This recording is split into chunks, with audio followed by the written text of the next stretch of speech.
Please welcome Ambassador John Bolton.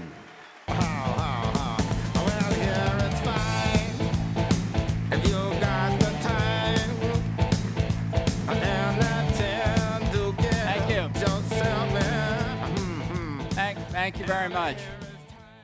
Well, it's a great pleasure to be here this evening in Denver at the Western Conservative Summit. It's just, I think, a critical activity to gather people together, and I think the timing could not be better, as we're almost exactly at the 6-month anniversary of President Trump's inauguration, the new Congress coming in January. So it gives us an opportunity, I think, to review what has happened these past 6 months and see a little bit about what has been accomplished and perhaps even more importantly, what has not been accomplished. Now, I understand that there are a lot of critical domestic policy issues that people are concerned about, and rightly so. What are we going to do, finally, with Obamacare? What are we going to do about tax reform and tax cuts to help stimulate the economy? What are we going to do to get the federal government's role in education reduced to where it should be, which in my view is pretty close to zero? There are a lot of critical issues of domestic policy that deserve our attention. But my view is that if the safety of the country is at risk, all of the other issues are secondary. And that's why when President Trump took office, he inherited a country that was very much at risk around the world in geographical region after geographical region, on one substantive policy issue after another. The last administration had weakened America, had reduced our position in the world, had turned inward, and had left the world as a result in a more chaotic state, varying from region to region.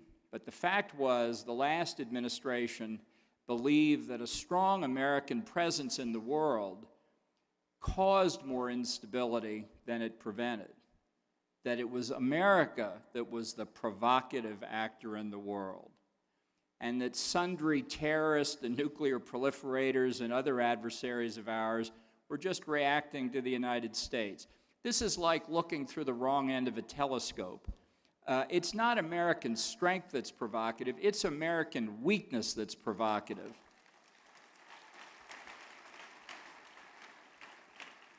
And that was the task that the new administration faced.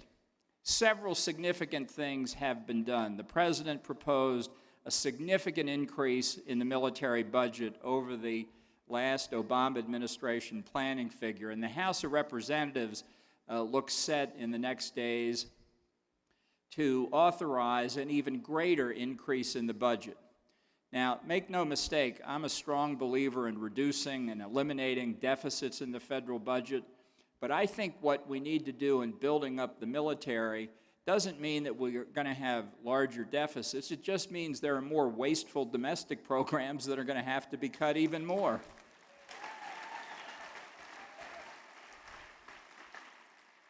So simply changing the debate on the level of military readiness that we need, recreating, reestablishing the National Missile Defense System that the George W. Bush administration began to protect us against rogue nations' nuclear weapons programs, rebuilding the Navy to a suitable level. The list is long, and this one budget will not solve all the problems. But if you had to pick one single thing that this administration has done that will last on into the future, it's reshaping the military. That task has just begun, but everything else depends on that. I can tell you as a diplomat, there's nothing more persuasive in diplomatic negotiations than the strength of the American military. You can't have a strong foreign policy without a strong defense policy. Now, On specific tasks, I think the president made it clear during his last campaign that the threat of radical Islamic terrorism was at the top of the list. One of the most significant things he did was call it radical Islamic terrorism, because he was showing that what we face is a hostile ideology. We don't face idiosyncratic acts of individuals who somehow, through some form of spontaneous combustion, turn from being average people one day into being terrorists the next. They are motivated by an ideology that's hostile to our very way of life.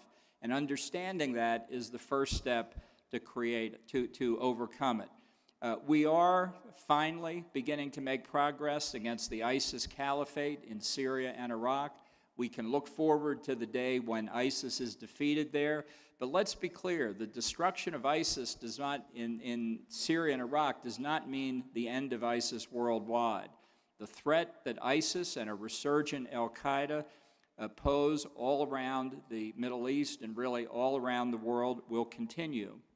And that threat won't go away by imagining that it doesn't happen. This threat we've seen manifested in Europe and the United States on too many occasions. This is not the time to let our guard down, even as we see ISIS losing ground in its so-called caliphate. This threat, which we ignored at our peril for far too long, is going to require a long international struggle. We didn't ask for this. We don't want it. We just as soon not have to worry about it. But if you believe in the safety of Americans here at home, it's a struggle we have to continue to engage in. And I think it's very closely related to the threat of nuclear proliferation, related in several respects, not least of which because one of the most significant dangers we face is from the Ayatollahs in Iran, who are not only continuing to pursue nuclear weapons despite Barack Obama's 2015 agreement with them to give that program up. They have been, since the Islamic Revolution of 1979, the world's central banker of international terrorism. They have funded Sunni and Shia terrorists alike, and they continue to do it today. Moreover, we've just seen in North Korea the progress that they've made during the last 8 years toward their decades-long objective of getting deliverable nuclear weapons. On the 4th of July, they launched what our analysts judge to be an intercontinental ballistic missile, probably capable of hitting Alaska. It caught us by surprise because our intelligence with respect to North Korea is far from what it should be. North Korea, the poorest nation in Asia, has detonated 5 nuclear devices. Many people think they're on the brink of a 6th nuclear device. And when they get the capability to reach the United States, it won't just be a threat from North Korea. Iran will be able to get exactly the same capability simply by writing North Korea a check. They have worked together on ballistic missiles for 25 years, if not more. They've almost certainly worked together on their nuclear programs. And the risk that they're not going to wait to have a ballistic missile that's capable of hitting the United States. They could give a nuclear device to a terrorist group. They could put it on a tramp steamer and sail it into any harbor around the world. They could dismantle the device, smuggle it across our southern border, and reassemble it in an American city. A terrorist group would love to get that capability. Iran would be happy to pay for it, and North Korea would be happy to give them the device. This threat that we face is not something that we heard much about in the past years. And we've been reminded of it really recently only because of that North Korean test. The president, I think, understands the nuclear threat as the most imminent danger for the United States. I think he is resolved to ensure that neither Iran nor North Korea nor anybody else gets a nuclear weapons capability. But he is still hamstrung by the national security bureaucracy. And just this week, we saw an example of how the permanent government in Washington works. When the president was confronted with no options by the bureaucracy other than to certify that Iran is complying with the 2015 nuclear deal. Now, the evident fact is that Iran is not complying with the 2015 nuclear deal. It has enriched uranium above the permitted levels. It has produced heavy water above the permitted levels. German law enforcement has reported on several occasions detecting Iranian efforts to procure ballistic missile, nuclear-related, and dual-use technology illegally in Germany. And many, many facilities in Iran remain completely off limits to international inspectors. This deal that Obama signed isn't constraining Iran from getting nuclear weapons. It's facilitating Iran getting nuclear weapons. It unfroze between $100 and $150 billion of assets for Iran to use for terrorism or nuclear weapons or anything else, and it allowed European and American firms to engage in business transactions with them that will benefit Iran's economy enormously. This deal needs to be brought to a stop. The United States needs to close it down.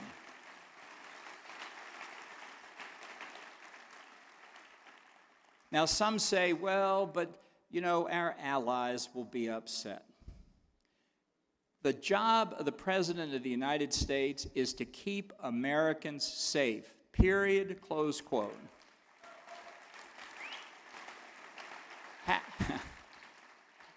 How do you handle allies that are upset? You send your diplomats out and say, this is what we're doing, it's in our interest, it's in your interest, and here are the reasons why. You don't have the allies dictate to you what the policy is. You tell the allies the United States is leading again, follow us.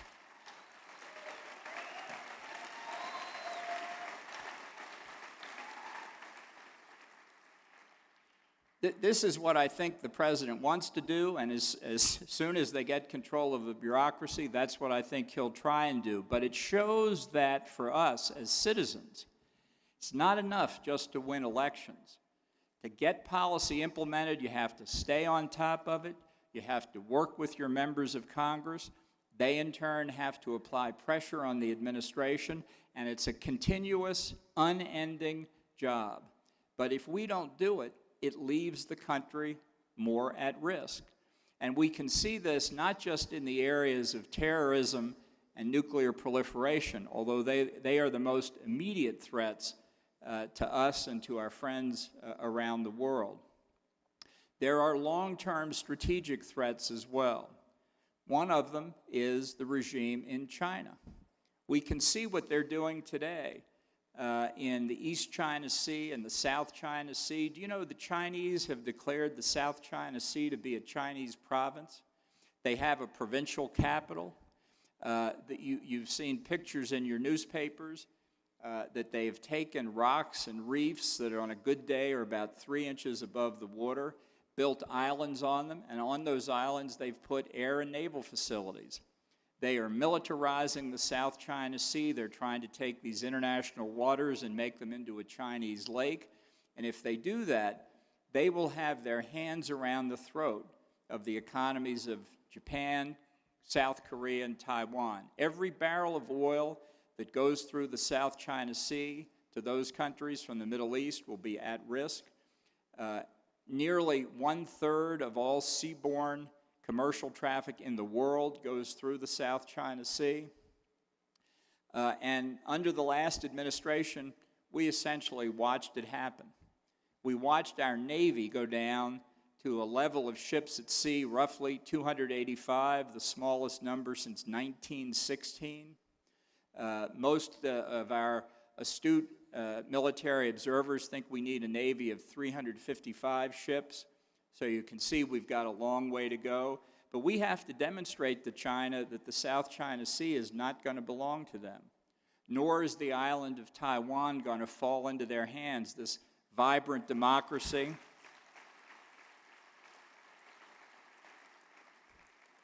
That's been a friend of America's for so many years. I think, in fact, that it's time to simply eliminate what has long been called the One China policy. This is a policy that actually says Chinese on both sides of the Taiwan Straits believe there is only one China. But the fact is, there's a reality today that there's one China and one Taiwan. And I don't think we ought to be shy about saying that. I would favor giving diplomatic recognition to Taiwan as a message to China. And to show that the United States is in East Asia. We've been there since 1945. We have provided stability and peace and security when that was possible, and we're not going to be pushed out. That's a signal to everybody in that part of the world that the United States can be relied on. And we also face strategic threats from Russia. And let's be very clear about this. The evidence is unmistakable that Russia tried to interfere in our elections. I think there's no evidence that the Trump campaign colluded with the Russians. These are two different issues.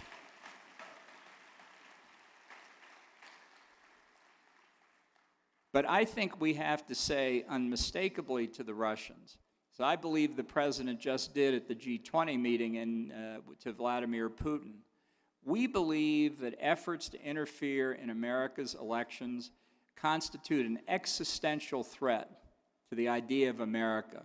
We are an exceptional country because we are the only country founded on the idea of individual liberty and control over our government. And when the Constitution is interfered with by anyone, particularly by foreigners, we consider that an act of war. And what that means is that for the Russians or the Chinese or anyone else, for any cyber warfare programs that may exist around the world, we need to show that there is a big cost to interfering in American elections. And I don't mean just a monetary cost. I mean to create structures of deterrence to convince our adversaries never to try it again. They need to feel more than comparable pain to what they tried to do to us. Because only if we are willing to protect our elections can we count on their integrity. We have enough threats to them domestically. We don't need any more from overseas. And I think the Russians and everyone else need to understand that. Now, there's one final issue here that I think that President Trump, perhaps more than any recent president, appreciates. He's talked about it in a variety of different contexts.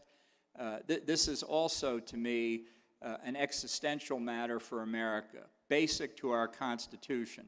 And that is that unlike the Obama years, where there were constant references to international law and the superiority of international law, I think we're going to make it clear in this administration that as far as temporal, secular matters on earth here are concerned, that when we look at international law, we're going to make it clear that on this earth there is no authority for Americans higher than the U.S. Constitution.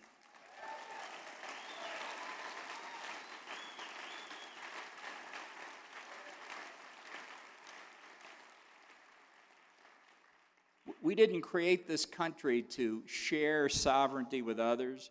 We didn't create it to put our sovereignty into international institutions or international agreements, however well-motivated they seem to be. We're actually quite capable of governing ourselves. Thank you very much.